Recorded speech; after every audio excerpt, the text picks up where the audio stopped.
So folks, where we're standing now, 350 million years ago, there was an active volcano. That volcano erupted and left a solid, rocky magma core and soft sedimentary slopes on all sides, sandstone slopes. A few million years go past and an ice age hits Scotland. And a glacier starts moving through, traveling in this direction. That glacier hits that soft sedimentary sandstone and starts to push it away. But then it reaches this solid, rocky core. You're swinging some more around, so wait until they're together. Keep that up. Solid. So, the glacier starts to push away this sedimentary sandstone rock until it reaches this rocky core which it cannot move. And so instead it exposes steep cliffs all around. But this rocky core also acts as a shield for the glacier to flow around the sides of and over the top to create one long, narrow path of this sandstone. We call this a crag and tail formation. One long way in, steep cliffs all around, the perfect place for a castle. And now you'll find this out about us Scots throughout this tour, but we cannot be creative to save our lives. So we have a rock with a castle on it. What do we call it? Castle Rock. Yeah, we really can't help ourselves. But where we're stood right now is called the Esplanade, or the Esplanade if you're pretentious. And it is a site of entertainment. Every year a huge arena is built here. That's what this construction happening is. Eventually these will have huge stands coming all the way along both these sides, hosting an arena for the Royal Edinburgh Military Tattoo. A huge spectacle where militaries from all around the world will come to parade, to perform, to play the drums and the pipes, to launch fireworks. Pretty amazing. But entertainment is nothing new here. Although a few hundred years ago, between the 15 and 1700s, it would have looked a tiny bit different. You would have gotten up bright and early in the morning, brought your kids here to see an execution. And see, Edinburgh, we have quite a history with executions. You want a beheading? Head back down the road to West Parliament Square where he started. You want a hanging? Well, just over that wall is the grass market. All the hangings you can handle. But here we killed witches. Now I'm sure you've all heard of the Salem witch trials, yes? One of the great tragedies of early modern America. 19 people killed for crime that not only they didn't commit, but they couldn't have committed it because it didn't exist. Witchcraft. Well, Scotland heard this number, 19, and said, hold my coat, I can do better than that. 3,000 people were convicted, 1,100 people killed, 80% of whom were women, people who did nothing wrong, who committed no crimes, who were kidnapped from their homes, beaten, starved, brutally tortured, forced to confess on their friends and on their neighbors. And when it was all over, they were brought here where you're standing, tied to a wooden stake, and garroted from behind, strangled till they were dead, and then their bodies were burned. It's pretty grim. And just over there where that Scottish flag you can see flying is, just below it, you can't see it from here, but you can go look for it later, there's a little monument called the Witch's Well. A little bronze plaque about this size, a Victorian monument. It is only this size, but it is also the largest monument to the witches in all of Scotland, and the only one in all of Edinburgh. 1,100 brutally killed, that's all they get. It's pretty great. But on to the castle itself. I said it's the perfect place for a fortress, and so people have been living here for hundreds of years. The first people we know living here was 2,000 years ago when the Romans were here. We found evidence of pots and other goods, suggesting that the Romans and the local people would come here to hold market. But the first people whose names we know of were in the 6th century, a group called the Godolphin, who built a fortress on this hill which they called Dunedin. Now we fast forward a little bit to the 11th century, and the first royal castle is built on this rock by King Malcolm III, Canmore. And Canmore is Gaelic for big heads. We assume that's because he was the High Chief and not because he had a massive cranium or a huge ego, but who knows? Now, none of Malcolm's castle survives because it was built out of wood, and wood is very good at burning down. So guess what? It all burned down. The oldest building that's still here in the castle was built by his son, David I, in the 12th century. The oldest building in the castle and the oldest building in the city of Edinburgh, St. Margaret's Chapel. It's not visible from here, but we will see it later on in the tour. David I is also notable for making Dunedin a royal borough. Dunedinburgh, Edinburgh, Edinburgh. It's where the name of the city comes from. But the oldest bits that we can see from here are these bits up at the top on the right. The left even. I get my left and right confused because they're in the morning. Up at the top on the left. These are the royal apartments. They were built by various kings called James, because we're deeply uncreative, and we kept calling our kings James. The bits you can see here were mostly built by James IV in the 1400s, before he decided this is a barren, windswept rock, not a very nice place for a king to live. And so he relocated about a mile down the road to Holyrood Palace.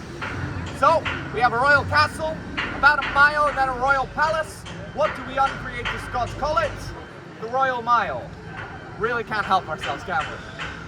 But since the monarch had moved out, the primary purpose of this fort became as a military fortress, as you can see lower down on your right, with all these battlements, bastions, and batteries. But of course, the primary purpose of this castle these days is not as a military fort, nor as a royal residence, but as a tourist site. Which is why I assume you're all here. Unless any of you are secretly royal?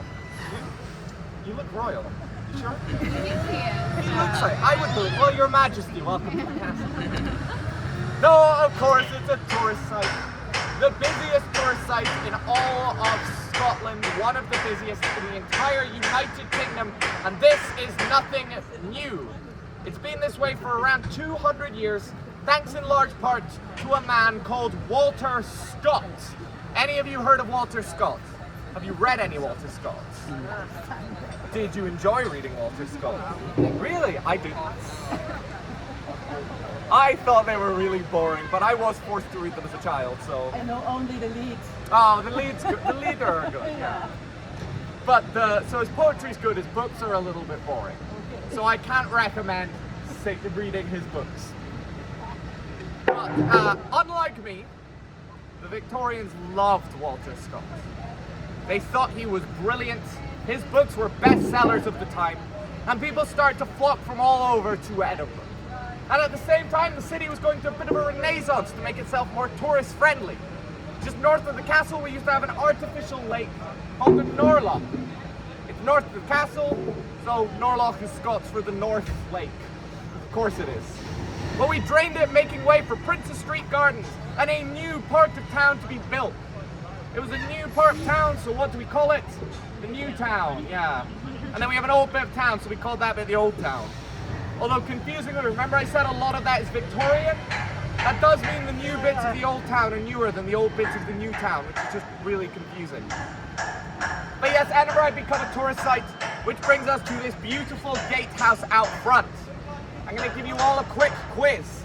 It's made of big, flat sandstone bricks. What does that mean? Victorian, yes, gold star, well done. This is important. It's not original. It was built for one very special tourist, a lady called Queen Victoria. And Queen Victoria had read all of Scott's books. Unlike me, she'd loved them.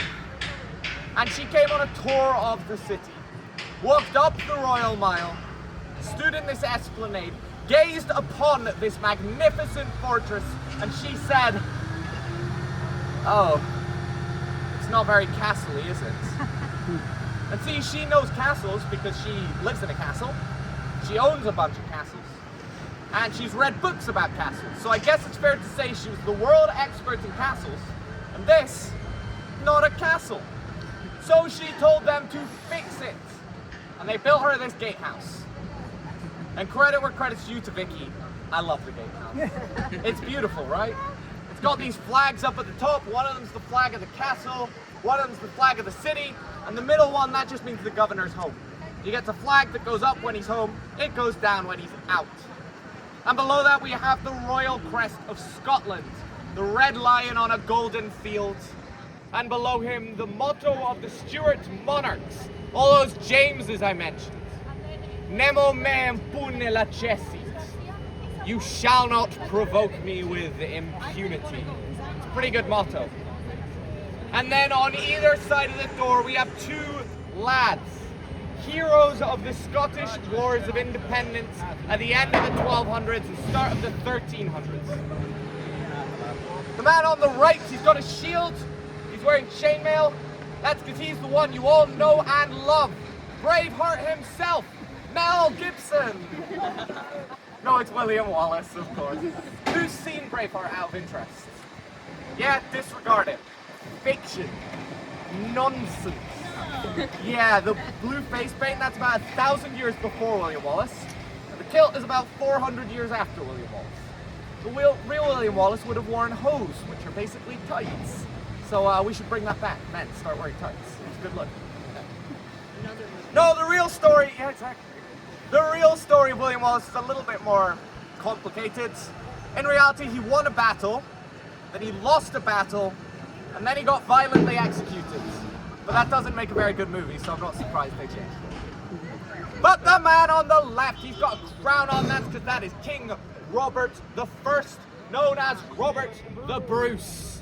One of our heroes of independence, a great military genius and strategist, who, while massively outnumbered, defeated a gigantic English army, drove them out and secured our independence, at least for a while. But history is rarely so simple.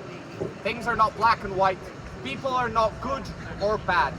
Things are shades of grey and people are people.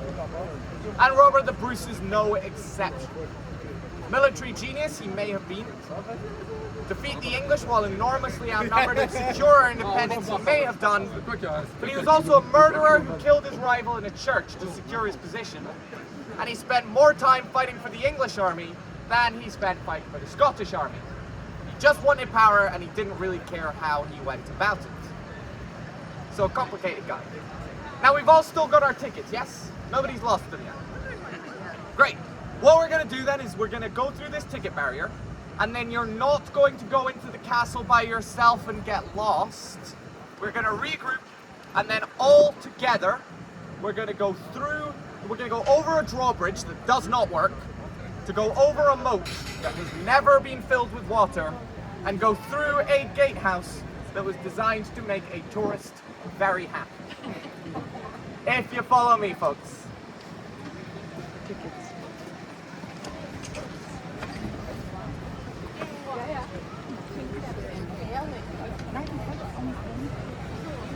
Oh, actually, I can see Edgar coming up, so let's just wait a second for him to come to me because he has some of our missing ducks, and then we'll head through. We'll start just walking slowly so you can catch us.